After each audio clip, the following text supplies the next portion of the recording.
qui craignez l'Éternel, louez-le. Vous tous, descendants de Jacob, honorez-le. Tremblez devant lui, vous tous, descendants d'Israël. En effet, il ne maîtrise pas, il ne repousse pas le malheureux dans sa misère, et il ne lui cache pas son visage, mais il écoute quand il crie à lui. Tu seras dans la grande assemblée l'objet de mes louanges. J'accomplirai mes vœux en présence de ceux qui te craignent. Les malheureux mangeront et seront rassasiés. Ceux qui cherchent l'Éternel le célébreront. Que votre cœur vive à perpétuité. Tous les peuples de la terre se souviennent de l'Éternel et se tourneront vers lui. Toutes les familles des nations se prosterneront devant toi, car c'est à l'Éternel qu'appartient le règne. Il domine sur les nations. Bonsoir, bien-aimés.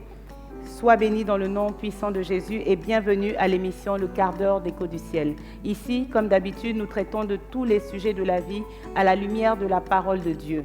Aujourd'hui, le thème que nous allons aborder, c'est l'impact de la louange dans notre quotidien. Pour parler de ce sujet, recevons ensemble Madame Rachel Boisbré. Elle est cadre des ressources humaines dans une entreprise de la place, mais elle est aussi responsable du groupe musical Les Cris de Victoire à l'église L'Ambassade des Vainqueurs. Au passage, je salue le premier responsable de l'église, le bishop Jean-François Comoué. Bonsoir Rachel. Bonsoir. Nous te recevons sur ce plateau, sois la bienvenue. Merci. Et tu es une chantre de l'Éternel et on va rentrer en louange. Oui, tout à fait. Mon histoire dépend de toi, Seigneur. Mon avenir dépend de toi, Seigneur. Ma destinée dépend de toi, Seigneur. Ma vie entière dépend de toi, Seigneur. Même si les gens veulent m'abandonner, moi je n'ai rien à craindre, car tu es là. Tu m'as promis fidélité, moi je n'ai rien à craindre, car tu es là. Si les gens veulent m'abandonner, moi je n'ai rien à craindre, car tu es là. Tu m'as promis fidélité, moi je n'ai rien à craindre, car tu es là. Je ne suis pas seul,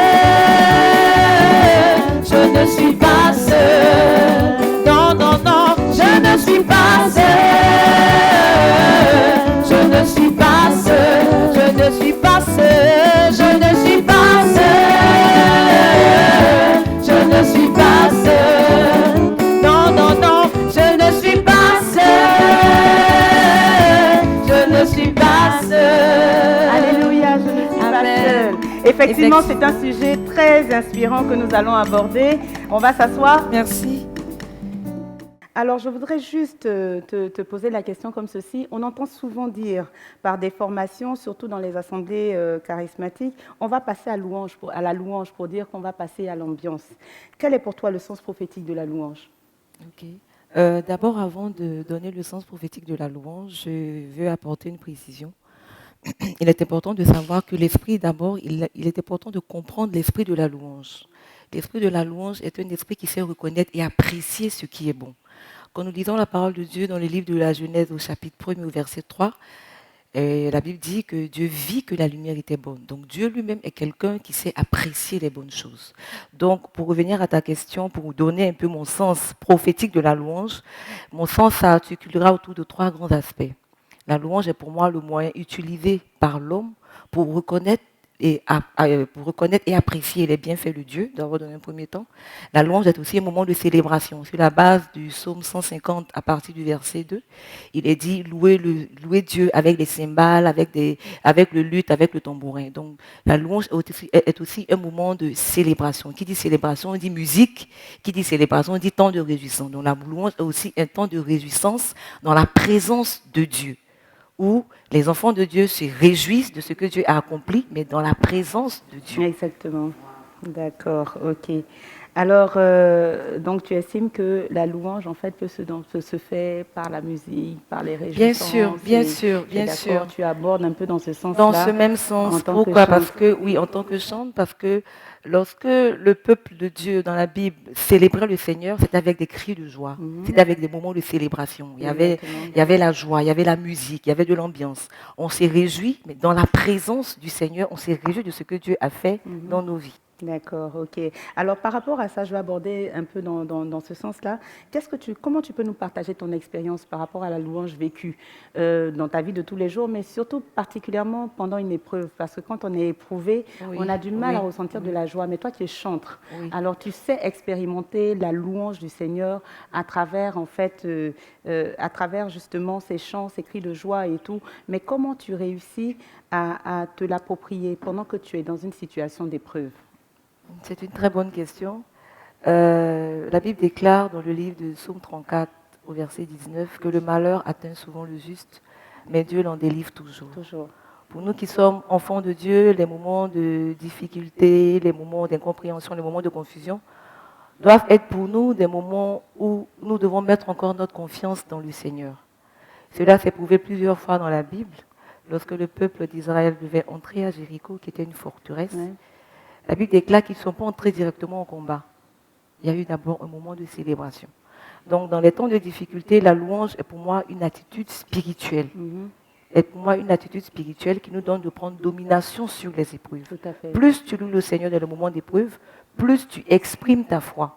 La Bible nous montre au travers de ces écritures que notre Dieu est un Dieu qui est bon. Ouais. Un Dieu qui est bon ne peut pas vouloir que son enfant reste dans le malheur.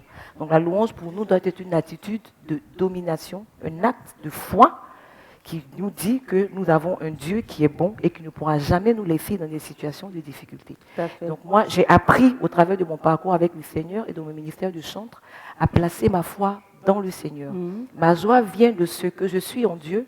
Ma joie ne vient pas de ce que je vis ou de ce que je traverse. Exactement. Ma joie vient de ce que je suis, enfant de Dieu.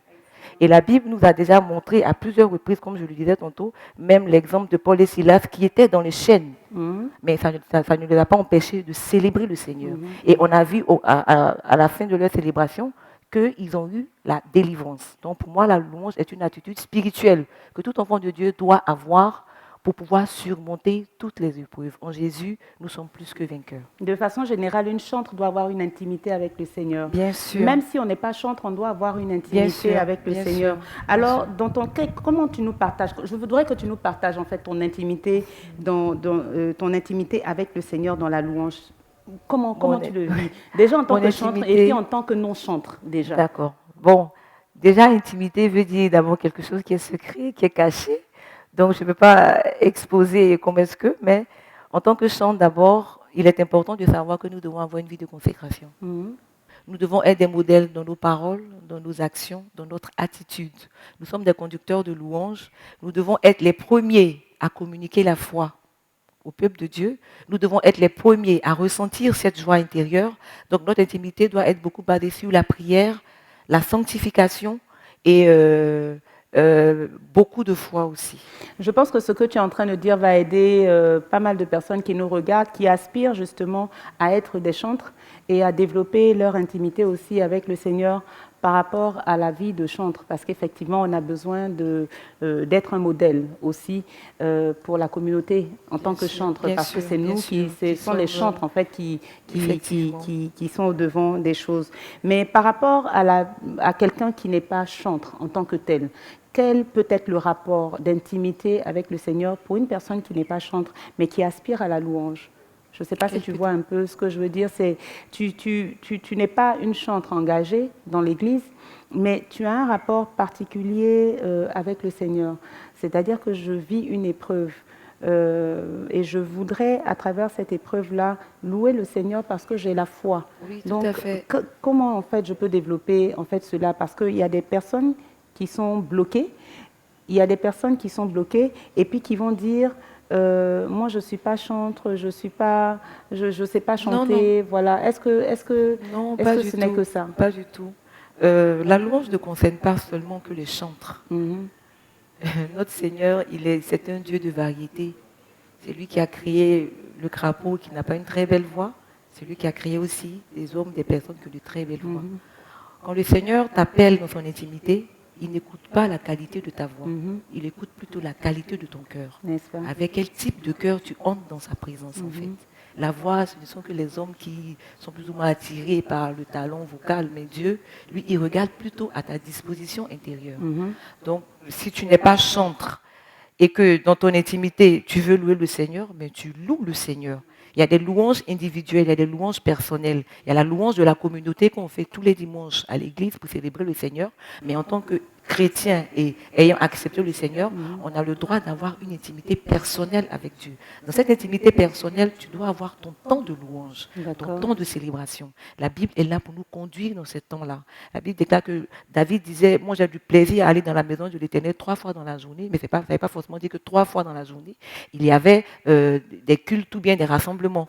C'était sa manière à lui d'exprimer son amour pour le Seigneur. Donc, en tant qu'enfant de Dieu, nous avons le droit d'avoir une intimité. La louange est un dû, est une recommandation du Seigneur pour tous ses enfants. Exactement. Parce que Dieu dit dans sa parole qu'il descend, il siège au milieu de son peuple pendant la louange. Donc pendant ton temps de louange, le Seigneur se révèle à toi, il descend à toi et après certainement tu verras l'exaucement des différents sujets du peuple. Excellent Rachel, excellent. Alors nous arrivons peut-être au terme de l'émission.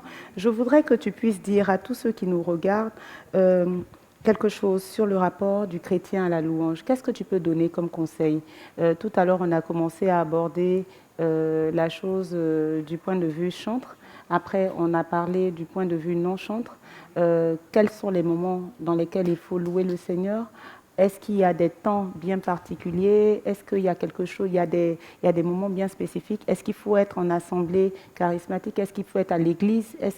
À quel moment? Je voudrais que tu développes un peu ça pour toutes les personnes qui nous regardent, que tu sois vraiment un conseiller de louange. D'accord. Donc j'aimerais dire sur ce point que la louange se fait à tout temps, dans toutes les circonstances, à tout moment. La louange, on loue le Seigneur sans cesse pour ces bienfaits qu'il fait dans nos vies.